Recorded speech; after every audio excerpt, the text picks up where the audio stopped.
that shocked the nation. Manipuri Imas, that means Manipuri mothers. And the people of Manipur, the women of Manipur, what is the finding?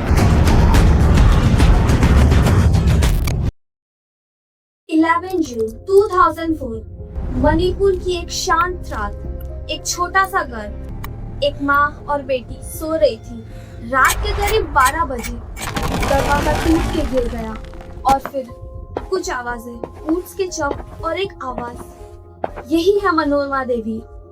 और अगले दिन वो 32 साल की बेटी थंगजम मनोरमा जिंदा नहीं थी। उसका शरीर गोलियों से छलनी कर दिया गया। आज आपको बता रहे हैं एक ऐसे केस के बारे में जो सिर्फ मणिपुरी नहीं बल्कि पूरे भारत को झटका देगा।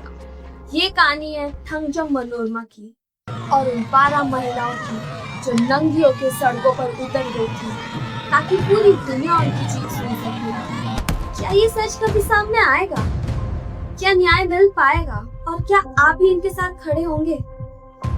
10 जुलाई की रात 17th आसाम राइफल्स के जवान मनोरमा को घर से ले जाते हैं। सुबह 11 जून को एक लाश मिलती है। उस पर मल्टीपल बुलेट पाउंड्स थे।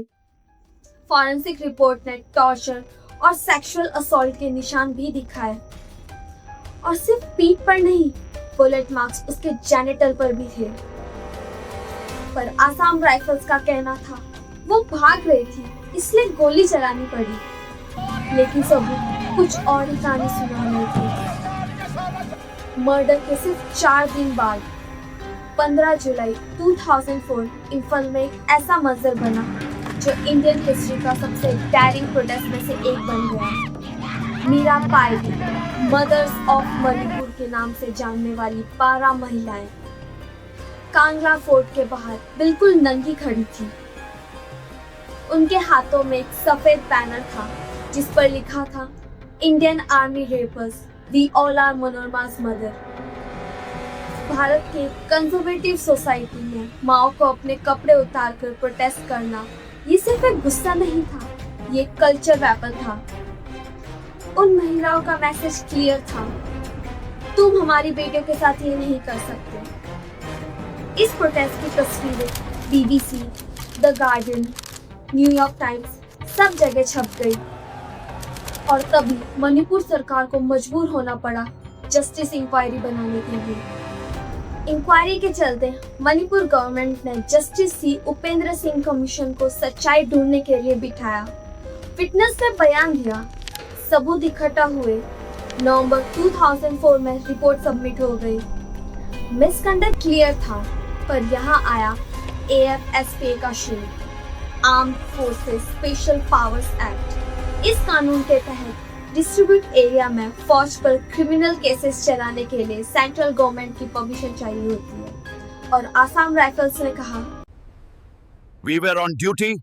State inquiry cannot investigate us. High court ने रिपोर्ट पब्लिक करने पर रेस्ट्रिक्शंस लगा दी।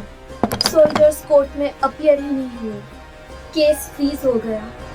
2004 से लेकर 2014 तक NGOs, human right groups, activities सब इस केस को जिंदा रखने की कोशिश करते रहे। सुप्रीम कोर्ट और NHRC के थ्रू फाइनली एक ऑर्डर आया।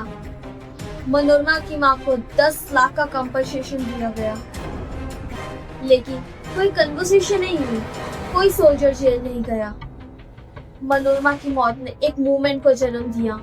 AFSPA के खिलाफ नेशन वाइड डिबेट स्टार्ट हुआ और सुप्रीम कोर्ट के ऑर्डर्स ये सब एक चेन रिएक्शन का हिस्सा हो गया। और 2016 से 2017 में सुप्रीम कोर्ट ने ये तक कहा कि AFSPA ऑटोमेटिक इम्यूनिटी का लाइसेंस नहीं है और हर एलिगेट फेक इनकाउंटर की इन्वेस्टिगेशन होगी। लेकिन सच ये है कि 21 साल बाद भी मनोरमा को न्याय नहीं मिला। मनोरमा का नाम आज भी मणिपुर की गलियों में लिया जाता है, सिर्फ एक शहीद बेटी के रूप में नहीं बल्कि एक रिमाइंडर के रूप में कि जब लोग चुप नहीं बैठते तभी सिस्टम को हिला सकते हैं। आज भी मणिपुर में वायलेंस, डिस्प्लेसमेंट और रिलीफ कैंप्स की सच्चाई हमारे सामने है। लेकिन मनोरमा की कहानी ये सिखाती है, चेंजेस कभी खुद नहीं आते, उसे मांगना पड़ता है। मनोरमा की कहानी सिर्फ एक केस नहीं है, ये एक रिमाइंडर है कि जब आवाज उठती है तो सिस्टम हिलता है। आप क्या सोचते हो, क्या AFSK जैसे कानून बदलने चाहिए? कमेंट करो #Justice for Manipur।